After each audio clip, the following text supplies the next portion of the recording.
అందరికీ నమస్తే, నేను మీ భార్గవి. వెల్కమ్ బ్యాక్ టు అమ్మ చేతి వెంట.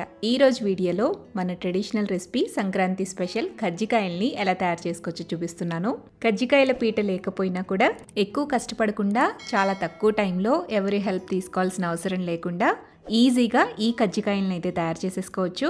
పిండి పర్ఫెక్ట్గా కలుపుకుంటే కనుక పైన లేయర్ అనేది క్రిస్పీగా వస్తుంది. అలాగే స్టఫింగ్ కూడా రుచిగా రావాలి అంటే ఏ ఇంగ్రీడియంట్స్ తీసుకోవాలి, ఎంతెంత తీసుకోవాలి అనేది కొలతలు కూడా క్లియర్గా చెప్తున్నాను. మా ఇంట్లో ఫేవరెట్ పిండి వంటకం అనమాట ఈ కజ్జికాయలు. వీడియో అనేది స్కిప్ చేయకుండా కంప్లీట్గా వాచ్ చేయండి. నేను చెప్పే ఇంగ్రీడియంట్స్ని అండ్ కొలతల్ని ఎగ్జాక్ట్గా ఫాలో అయిపోతే ఈ సంక్రాంతికి ది బెస్ట్ కజ్జికాయలు మీరు ఇంట్లో తయారు చేసేసుకుంటారు. మరి ఆలస్యం చేయకుండా రెసిపీ ఎలా తయారు చేసుకోవాలో చూద్దామా.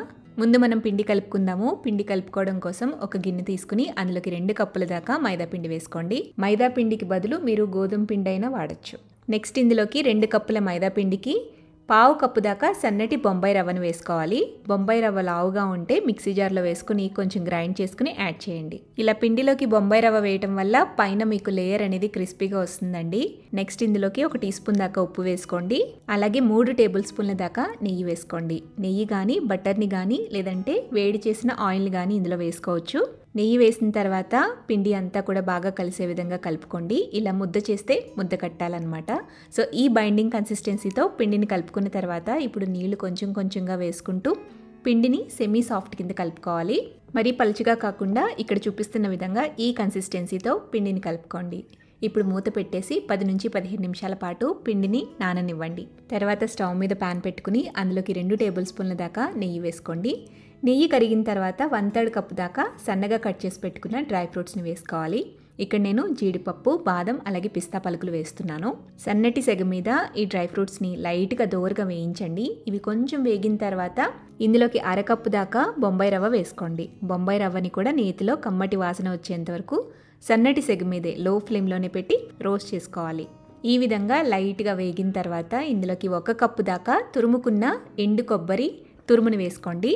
మరి ఫైన్గా గ్రైండ్ చేసిన డెసికేటెడ్ కోకోనట్ కంటే కూడా ఇలా తురిమిన కొబ్బరి అయితే చాలా టేస్టీగా ఉంటుందండి. సో వీలైనంత వరకు ఎండు కొబ్బరిని ఇలా గ్రేట్ చేసుకుని యాడ్ చేయడానికి ట్రై చేయండి.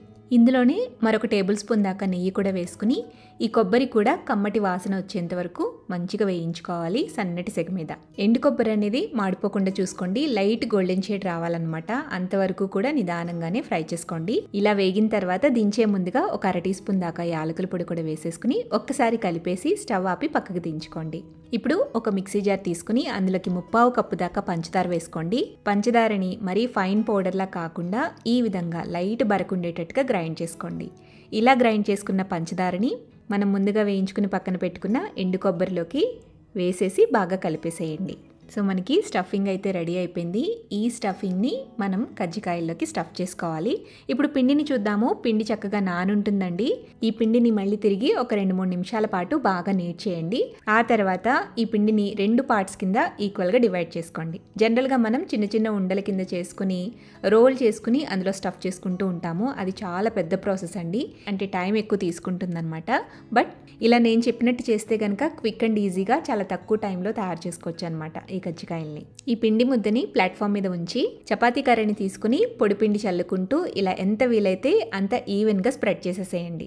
కజ్జికాయలకి పైన లేయర్ అనేది బాగా మందంగా ఉండకూడదు, మరీ పలుచగానూ ఉండకూడదు. ఇక్కడ చూపిస్తున్న విధంగా ఈ థిక్నెస్తో ఉంటే సరిపోతుందన్నమాట.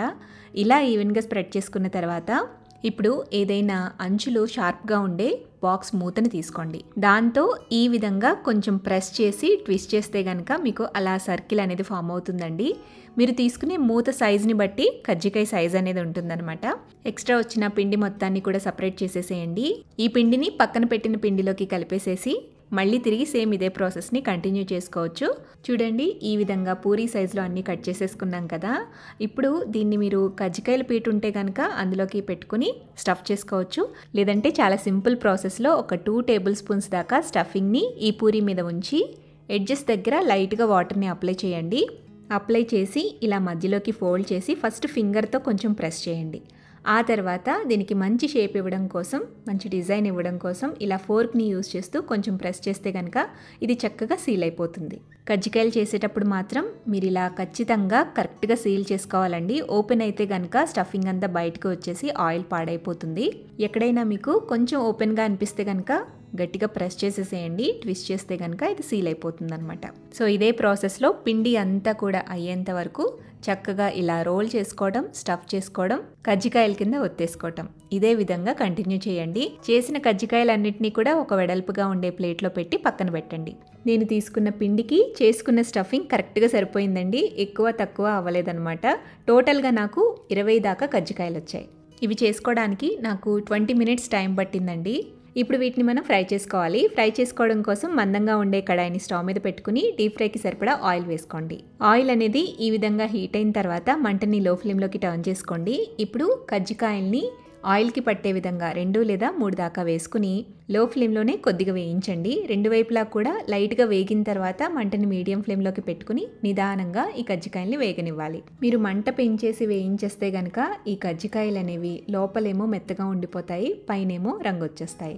సో అలా కాకుండా లో టు మీడియం ఫ్లేమ్లో ఈ కజ్జికాయల్ని వేయించుకుంటే కనుక పర్ఫెక్ట్ టెక్స్చర్, పర్ఫెక్ట్ కలర్ వస్తుందన్నమాట.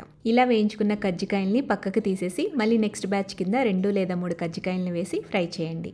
ఇదే ప్రాసెస్లో అన్నిటినీ కూడా వేయించేసుకుంటే క్రిస్పీ, క్రంచీ, సూపర్ టేస్టీగా ఉండే కజ్జికాయలు, మన traditional sweet recipe the best కజ్జికాయలు రెడీ అయిపోతాయి. నేను తుంచి చూపిస్తున్నా చూడండి ఎంత పర్ఫెక్ట్గా వచ్చాయో. చాలా టేస్టీగా ఉంటాయన్నమాట. ఇదే ప్రాసెస్లో మీరు కూడా ఇంట్లో తప్పకుండా ట్రై చేయండి. ఇలానే మీకు కూడా వస్తాయి. మరి పండక్కి రెసిపీని ట్రై చేస్తున్నారా? ట్రై చేసి టేస్ట్ చేశాక మీ ఫీడ్బ్యాక్ని నాతో షేర్ చేయడం మర్చిపోవద్దు. వీడియో నచ్చితే లైక్ చేయండి, మీ ఫ్రెండ్స్కి, రిలేటివ్స్కి షేర్ చేయండి. మరిన్ని టేస్టీ, సింపుల్, క్విక్ రెసిపీస్ కోసం అమ్మ చేతి వంట ఛానల్ని సబ్స్క్రైబ్ చేయండి.